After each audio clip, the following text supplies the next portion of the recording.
vendredi 10 février, Pierre Palmade a pris la route, alors qu'il était sous l'emprise de la cocaïne, et a provoqué un accident grave sur la D372, en Seine-et-Marne.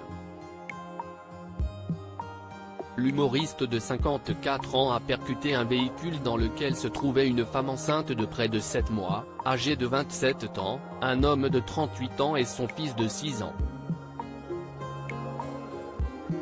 La passagère attendait son tout premier bébé, qui n'a pas survécu au drame.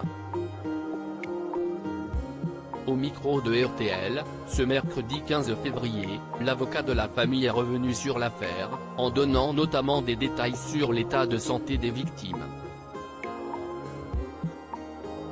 Maître Mourad Batik a ainsi expliqué que la jeune femme s'apprête désormais à faire face à toute une série d'expertises extrêmement dures sur son enfant, notamment l'autopsie, qui sera très importante pour le dossier.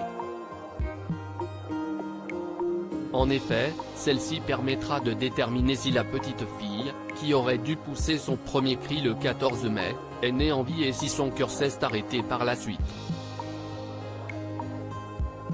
Si est le cas, la qualification juridique qui sera retenue si est celle d'un homicide involontaire, a affirmé l'avocat, en précisant que cela voudrait dire que Pierre Palmade pourrait encourir 10 ans d'emprisonnement.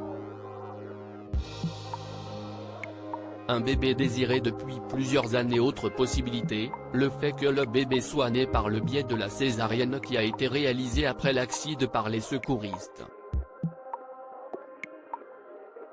La qualification qui sera retenue si est celle des blessures involontaires, a déclaré Maître Mourad Batik au micro de nos confrères. Pour la jeune femme, la perte de son enfant est d'autant plus douloureuse qu'elle aurait essayé depuis plusieurs années de tomber enceinte de son mari.